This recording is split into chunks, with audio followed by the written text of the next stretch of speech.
and welcome back to the Happy Teacher Pod. Today we are going to be talking about how happy teachers can be lifelong learners as well. And we are on season 2, episode 4. I was just about to say season 4, episode 2. That is not the case. We are definitely not on season 4. And yeah, me and Jenny both have continued our learning journeys, even through being teachers. And so we're going to talk about that today. But I'm going to pass over to Jenny for the break-time banter. So off you go, Jenny. Thank you. So you know me, I like to try and make the break-time banter linked to, the lesson objective for the podcast episode. So because we're talking about lifelong learning, this one is about a lesson in me realizing that even if I've taught something a lot, it's still worth doing like an extra little check and doing the extra little bit of learning myself to make sure I don't make mistakes. So this one's all about kind of mispronouncing something. So I was doing a lesson that's quite a serious, hard-hitting lesson about an ancient Hindu practice where if the husband had died, the wife... I know what you're talking about. Oh, you know it is. Threw herself onto the funeral pyre.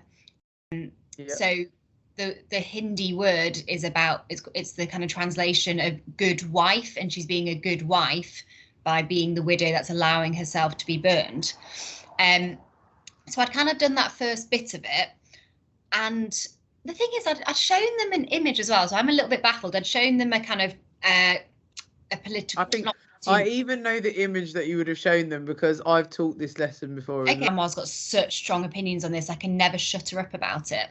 And I went, well, to be fair, it's quite a serious thing. And she went, okay, if you say so. And then I was thinking, okay, it's not what I was expecting from you.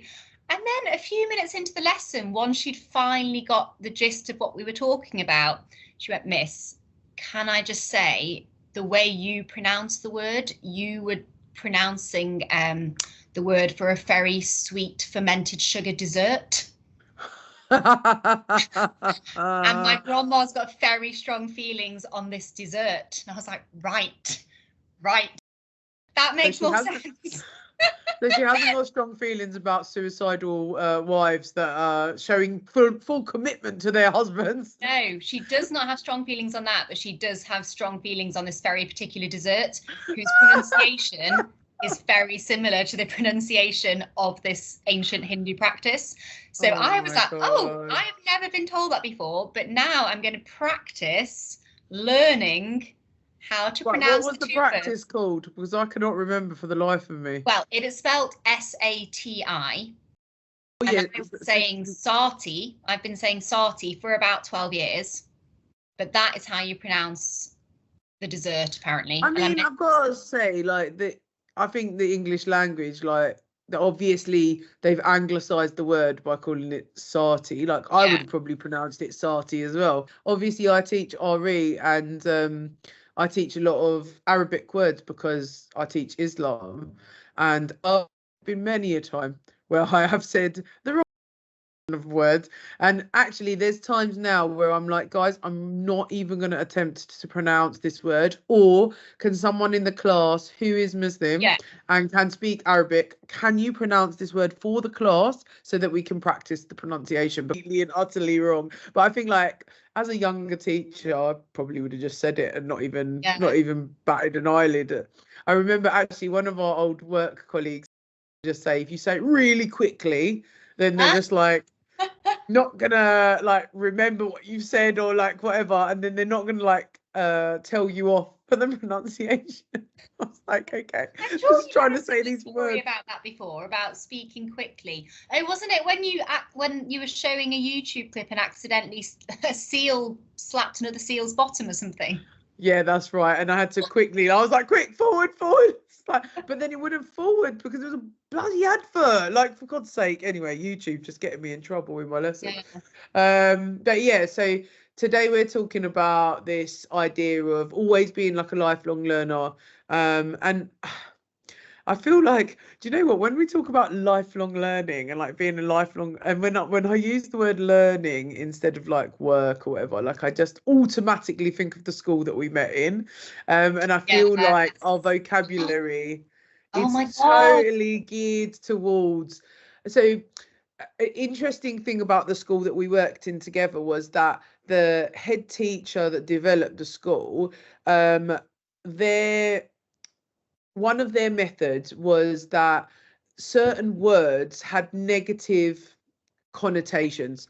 So we didn't use some words during our teaching practice. Now, this has become just like a normalized thing for me because I worked there for so long, like 9 years was a very long time. So I literally never say the word work anymore. Like, I'm like, guys, are you doing your home learning? Like, I even say it to You my still own say that? children.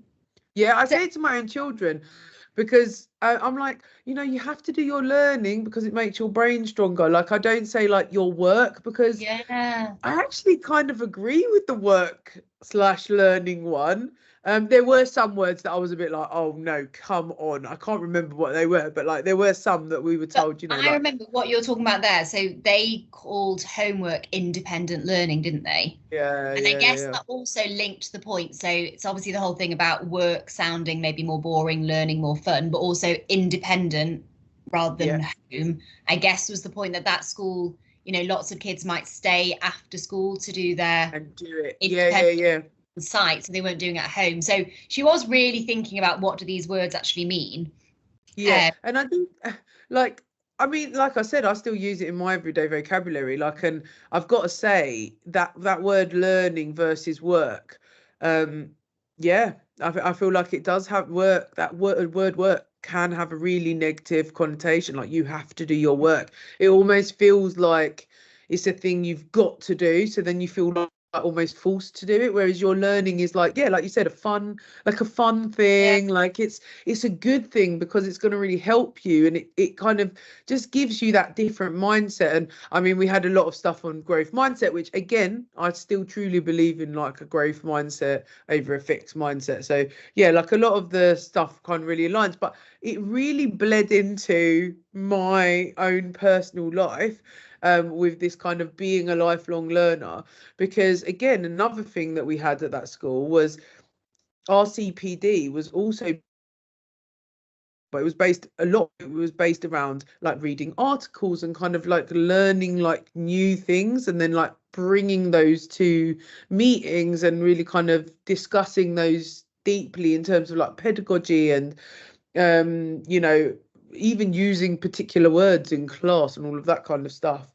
And when I joined my current school, um I'll never forget this. So this email, like I joined the school in September, remember? So I was there. I was a fresh teacher at that school. So like I'd been there maybe 2 weeks, and we all got an email, the whole staff, and it was literally like, if you're interested in doing the NPQSL or the NPQ, what do they call them now? Is it ML? So oh there's yeah, like there's different NPQs, right? You can yeah, do NPQs, which stands for National Professional Qualification. So you can do NPQs in teaching and learning. You can do NPQ in literacy. yeah, Yeah. So, but the NPQSL is the National Professional Qualification for Senior Leadership, and it's something that I'd been wanting to do for a really long time.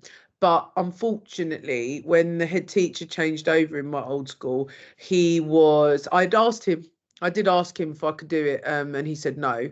And so I was like, okay, that's cool, like whatever, and I ended up leaving the school, fine. But yeah, within 2 weeks, they'd sent an email around to us, they're like, if you're interested, please let us know, because the government are essentially paying for the NPQSL, so or I think the schools are subsidizing it or whatever. So you basically didn't have to yeah. pay anything towards it. Because I think before, I want to say you had to pay something towards it, and you had to commit an amount of time staying at a school if you done it. So I think like if they paid for your NPQSL, you had to stay at that school for 3 years, let's say, or whatever else. So it kind of almost went into your contract. Well, this isn't the case at the moment. I think they are due to change it actually quite soon. So I couldn't have emailed back fast enough. I was like, I would love to do the NPQSL. And actually it only ended up being me and one other teacher in the school doing the NPQSL. There were quite a few teachers doing the other NPQs. And I have literally today handed in my NPQSL assignment. Yay! So that's like 2 years of training, essentially, and learning and really like engaging in the kind of senior leadership side of things. Now, I'm not a senior leader, but what this is supposed to do is it's supposed to help you go into senior leadership because you've got a qualification in it. So you have actually learned all of that stuff. And, is it essential? No. Have I known friends to go into SLT without an NPQSL? Absolutely. Like, for me, because I knew, I'm ahead of year, I've got nothing to lose. Why don't I? Like, I should just do it. Like, why not? My school are offering it. It's free. And I want to be in SLT at some point. So actually, it's just another string to my bow. And also, did you, whether or not, you do go for SLT straight away or whatever, what did you kind of, because we're talking about lifelong learning, like, did you enjoy the whole learning process of the 2 years? I really, really enjoyed the times when we all together. So on my course there was a lot of other teachers, and unfortunately there were only a couple of occasions where we all kind of came together and done like a whole day training. And that's kind of linked to my getting the bin actually at the end of this session. But those sessions were so useful for networking as well. So I think within senior leadership, what I've found is that a lot of interviews, yes, okay, you're going to, and I've spoken about this in a previous podcast, yes, you're going to an interview as a fresh candidate, but a lot of the time teaching is so incestuous. Like, everybody knows everybody, and so the networking side of things and the kind of learning the answers that you might know already, but you don't necessarily know how to frame them in an interview. Or okay, so you mean the answers in a SLT interview? Or like even the skills. Like I feel like I've got like so many skills to be an SLT, but I feel that I didn't know how to frame those skills within an interview, or even to show those off like at my current school. So I think the course has been great. I done mine with Ambition Institute, and the way I think it's very similar, whoever you do it with, but the way they done it was they gave in every single module that you done, they based each module around a particular area of teaching. So like, let's say teaching and learning, that was one module, and it had like 3 different sections. And for each section, they gave you real life examples. And for me, I love it. I absolutely love a practical based learning. So like where I feel like I'm actually engaging with real life examples. And I love that in staff CPD as well, to be honest with you. I want to know what has actually worked or not worked in a school. So they would put the actual school that it's come from, who the assistant head teacher's name was, or the deputy head teacher's name, or even the head teacher, what their situation was. It kind of set it up like the stair paragraphs, what their target was, what they aimed to achieve. Okay, how did they action it, and then did it have the impact that they wanted it to? Sometimes it didn't, sometimes it did, and it was kind of almost about like analyzing that, and giving that advice about, thinking contextually about a school, not just trying to shoehorn like a new schema into some school that it's not going to fit into and stuff like that. But yeah, no, I've really enjoyed it. And I said to one of my friends who's actually doing NPQSL as well, I said to her the other day, it felt really, really long and really, really short at the same time. Like I felt like it was long because obviously it's over 2 years, and it was hard to fit in as well, being full-time teacher and full-time mother and like whatever else I've arrived in my life.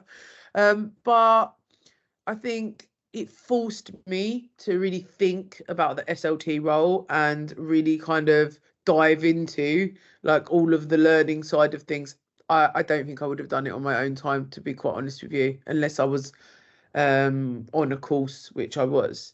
Yeah. And it's sharing best practice, isn't it, as you were saying, and kind of all the other things that you get from kind of being on a course. I think I was going to say to people, when you were mentioning about the stair point, listen to our previous episodes on applications and interviews, because that's when the stair technique.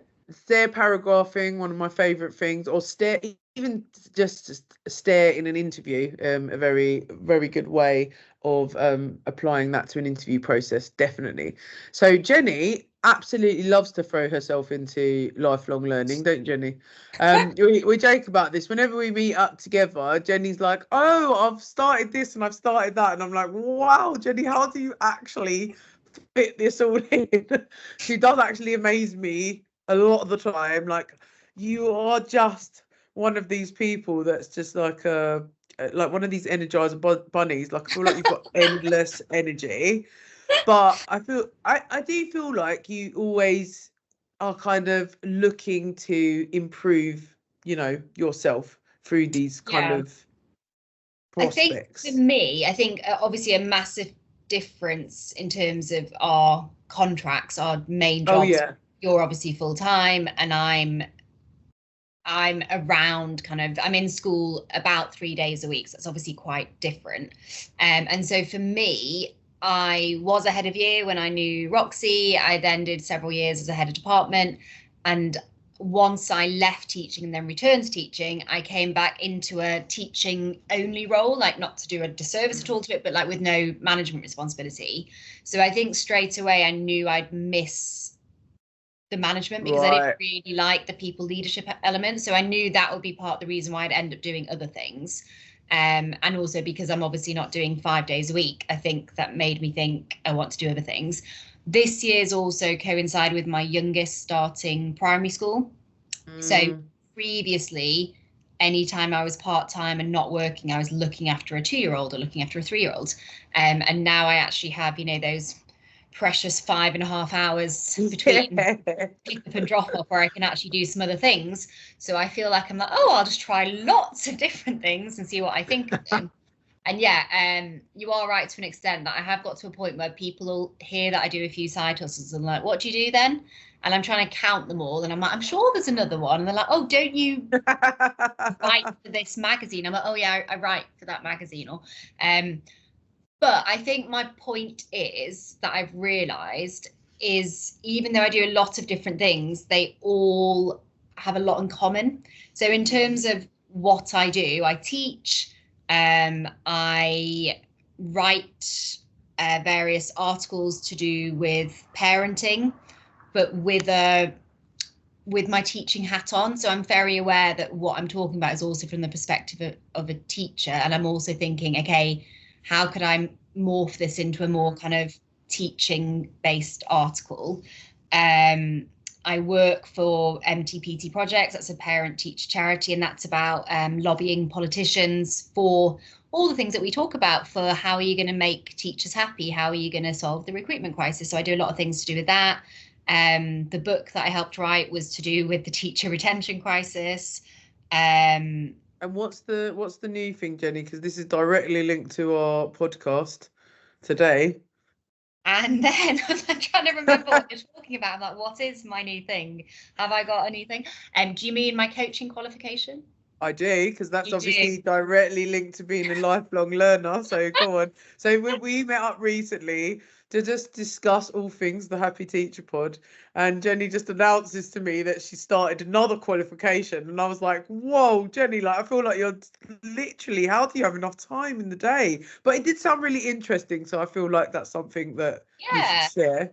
Yeah, and also I'm not trying to fit in an NPQ, so so this, similar to kind of what you were saying about the NPQ SL, I'm getting it, so it should, I think it costs, if you were going to do it privately, £5,000, say, but this particular coaching training provider have got the government lifelong learning contract.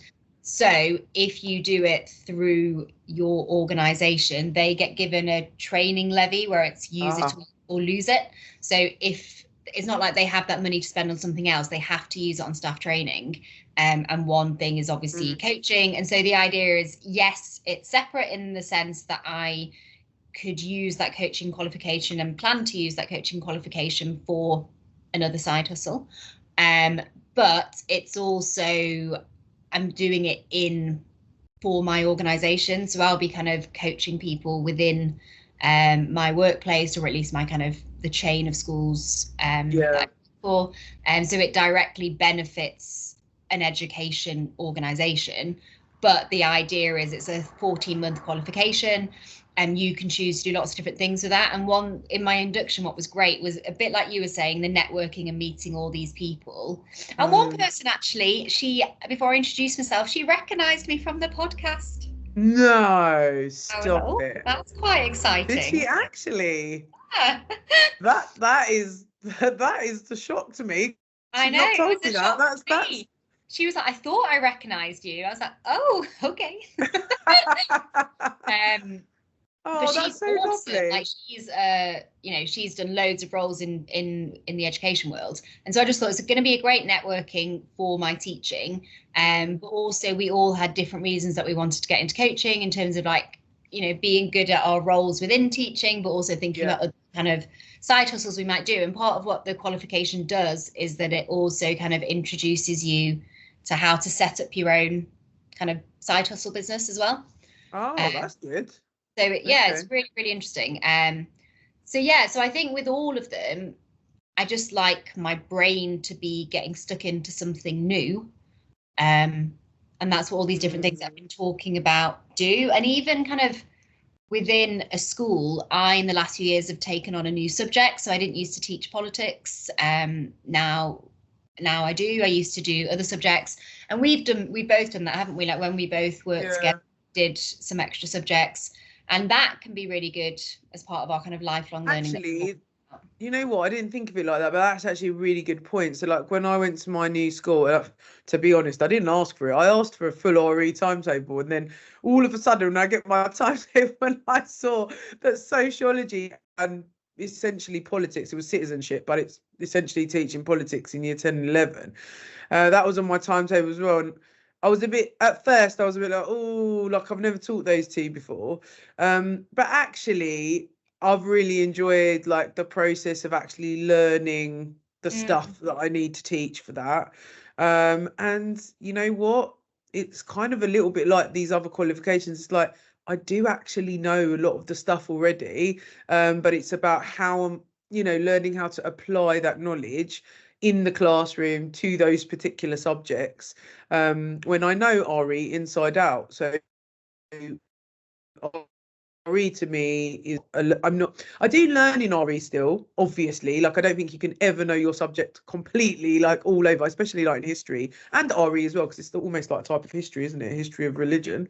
But I feel like, when you get given something new, like, in our old school, we had to teach the humanities subjects. We always had to do that, didn't we? Like I always taught history and geography as well. And I loved that. I loved it. I absolutely loved it. Like it upped my knowledge on so many different areas. And now I'm so adaptable to teaching other subjects, and feeling comfortable just pretty much walking into many different areas and being like, okay, that's fine. I can, do this lesson. In fact, I got given a geography cover. It was like a couple of weeks before Easter. And I went in and it was all about migration, and oh my God, it just all came back to me from the article, and I was really getting into it. I was like, whoa, okay, so urbanization and migration, like we're talking about, and I was just like, yeah, you know what, this is so fun, because when you have that passion, you pass it on to the kids, right? And so that kind of that element of, if a teacher is learning as well and like loves the learning side of things, and we're talking like even learning, new ways of doing things, or like even when you're involved in CPD, like are you open to that like learning aspect, or are you very closed off? Because that mindset that we were talking about in the last episode, that like growth versus fixed mindset does apply to you as well, like as a learner, right? So I mean, you've definitely got like a very growth mindset about yourself and what you can include. But I think it also links into our previous episode about retention, doesn't it? Because we were also looking at, do you remember when we met up, I was showing you that article from Impact Magazine, so the Chartered College of Teaching, and it was that article by Kat Howard, so I'll put that in the show notes as well. Yeah. And it was all about, if you want to, so this whole edition was all about teacher retention, but this was making the point that one way to retain good teachers is actually keep their brains interested by getting them involved in curriculum development. So I've got the quote here. Oh, have you got it? Because I take a photo of it. So it says, teacher purpose is vital, and the absence of the professional fulfillment has an impact on the decisions to leave the profession. So yeah, that idea of professional fulfillment and like feeling like you are still doing something with your brain, because you said that earlier, didn't you? Like you're still using your brain to do something, not just the teaching side of things, which we obviously use our brain for, but you know, to learn new stuff and yeah. I mean, have a say in what that new stuff is. So like, because what that article was saying was, if you are at a school, and this kind of links into our previous episode about retention, and we didn't get onto this point, we talked about mainly people are leaving because of kind of workload and flexibility. And we were thinking of flexibility in terms of part-time contracts, but actually it's when you've got rigid lesson plans and a lack of creativity for teachers to kind of give their own take on something, or to even kind of say, oh, actually, could we bring this topic into the curriculum? That's a really key reason why people leave, because I think teachers are really creative people and they like learning. And if they're just told, this is what you're going to teach year on, year out, and there's no scope for modifying the lesson, that's not flexible, and that's going to make people leave, isn't it? Yeah, definitely. Like, I think this probably leads on quite nicely to my get in the bin. Are we ready? Do we feel? So my get in the bin related to what I was saying earlier.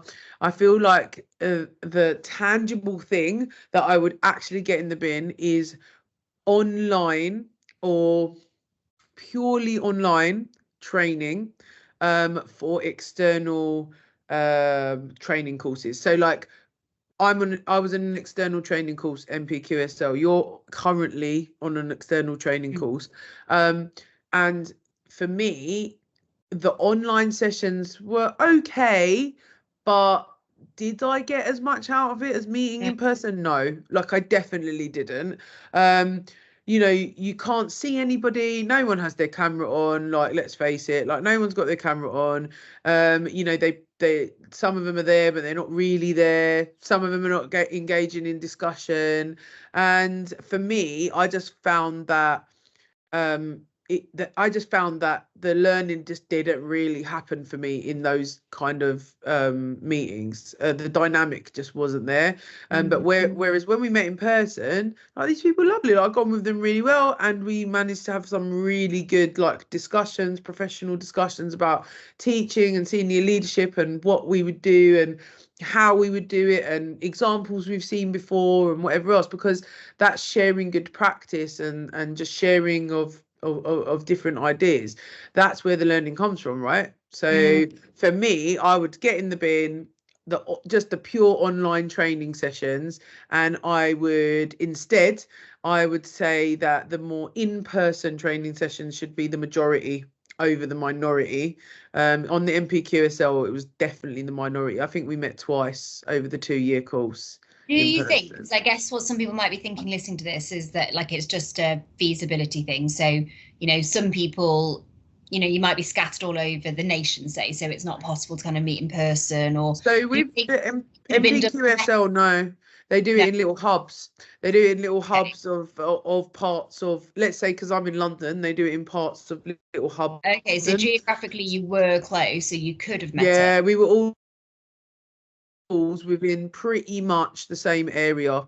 So I think absolutely doable to me. Yeah, you're right. If it was people across the country, of course that's just not going to be feasible.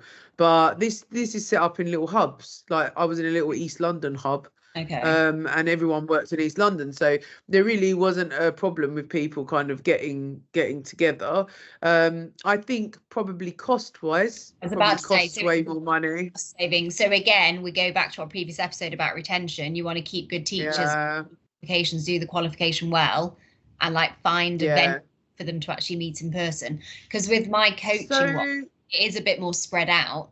And so I was thinking yeah, possible to do it in person, but I've only had one session so far, but like a 3 or 4 hours, I think it was.